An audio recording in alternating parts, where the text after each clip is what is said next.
પ્રતીક્ષા કરવા લાગ્યા ક્યારે અમારો ભગવાન આવે.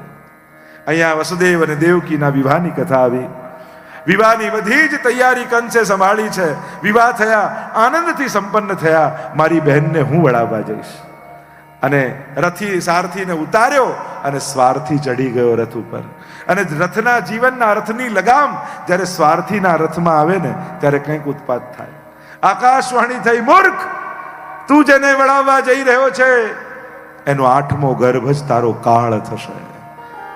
જ્યાં આકાશવાણી સાંભળી આવ્યો ક્રોધ, ખડગ ખેંચ્યું, કેસથી પકડ્યા દેવકીજીને. જ્યાં મારવા જાય દોડતા આવીને વસુદેવજી હાથ પકડ્યો. કંસ તો મૃત્યુથી ડરે છે. મૃત્યુર જન્મ બતામ વીર દેહન સહજાય. મૃત્યુ તો માણસની જન્મની સાથે પેદા થાય છે. મૃત્યુનો સમય, મૃત્યુનું કારણ, મૃત્યુનું સ્થાન એ તો માણસ જન્મે ને ત્યારે જ નક્કી થઈ જાય. આટલી વસ્તુનો તો નિર્ધાર અગાઉથી થાય. હાનિ લાભ જીવન મરણ જસ અપજસ વિધિ હાથ. આટલી વસ્તુ તો પરમાત્માના હાથમાં છે. તને મૃત્યુનો ડર છે? હું તને વચન આપું છું, જો આ તારી નાની બહેન છે એને મારીશ, તારી યશ, કીર્તિ, ધન, વૈભવ બધું જતું રહેશે. નાની બહેન તો દીકરી સમાન કહેવાય, એની જોડે આમ ન થાય. તને ડર છે 8મા ગર્ભનો ને, હું તને વચન આપું, જે અમારે બાળક થશે તને આપી દઈશ. નિર્ધાર કર્યો. 6 બાળક થયા.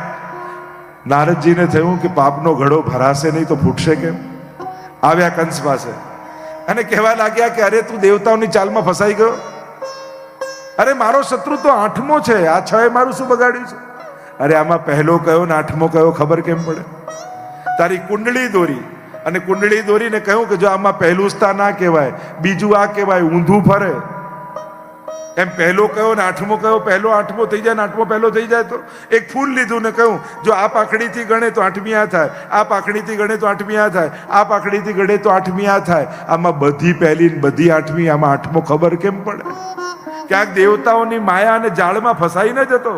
અને કંસને થયું વાત તો સાચી છે, 6 બાળકોને રહેસી નાખ્યા, મારી નાખ્યા. હાહાકાર થયો.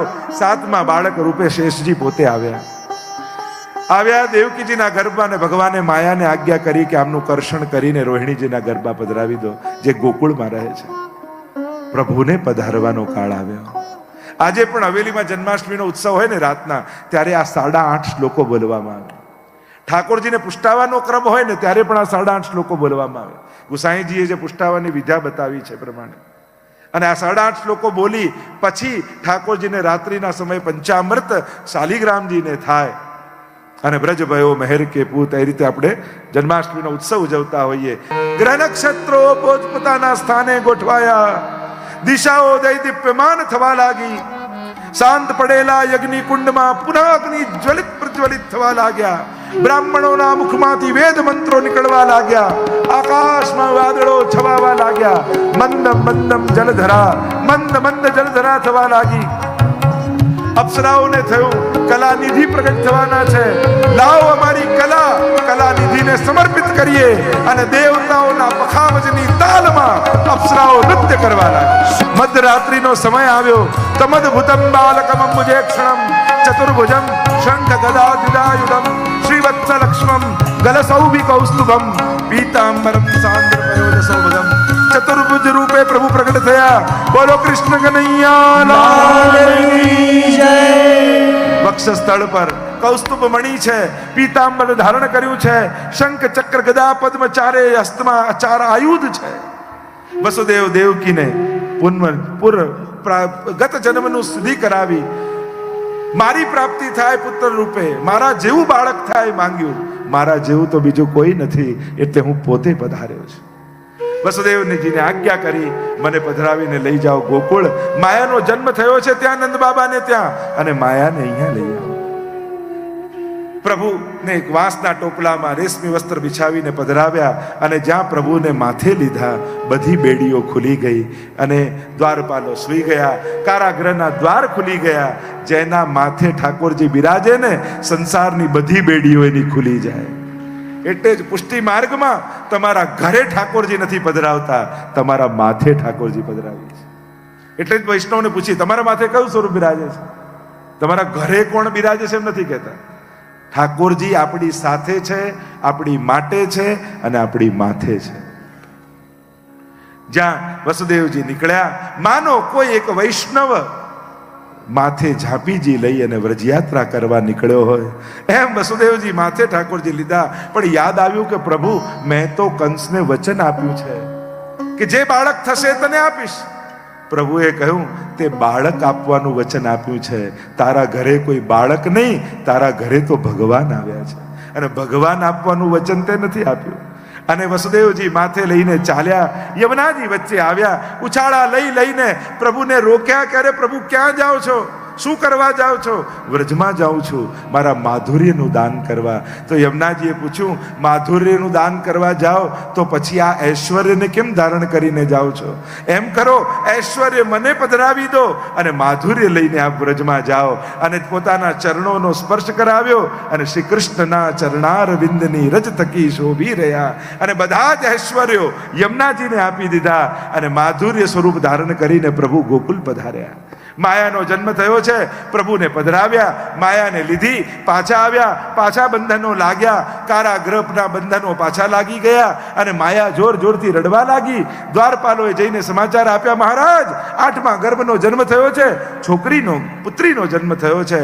કંસ દોડતા આવ્યા છે અને જ્યાં એને પછાડવા જાય, અષ્ટભુજાડી માયા થઈ.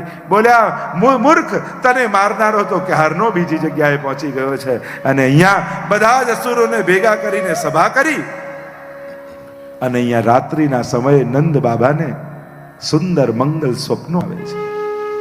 સૂતા હોય અને રાત્રિના સમયે સ્વપ્નમાં દેખાય એક નાનકડું સુંદર બાળક, ગુંગરાળા કેસ છે, સુંદર નેત્રો છે, શ્યામ વર્ણ છે, ચરણમાં નુપુર ધારણ કર્યા છે અને છમ છમ છમ છમ છમ છમ છમ છમ કરતા નંદાલયના આંગણામાં દોડી રહ્યું છે. અને એવું મધુરું લાગે. બાળક નેત્રો ખુલ્યા, જોયું તો રાતનું અંધારું, ફરી સૂઈ ગયા. સુતા સુતા સ્વપ્ન આવ્યું, ચારે બાજુ નંદ બાબાની સુંદર ગાયો વેણુ અધર પર પધરાવીને વેણુના સ્વર ભરતા ભરતા એક સુંદર બાળક ગાયોને લઈને ગૌશાળામાં આવી રહ્યું છે. ફરી નેત્રો ખુલ્યા, ક્યાં કોણ છે? અને જુએ તો રાતનું અંધારું. આવા મંગલ સ્વપ્નો દેખાયા. નંદ બાબા વહેલા ઉઠીને ગાયોની સેવા માટે ગૌશાળામાં ગયા. અહીંયા ભાભીને બાળક થવાનું છે એટલે નંદ બાબાના બહેન સુનંદાજી ભાભીને ચાકરી માટે રહેવા આવ્યા છે.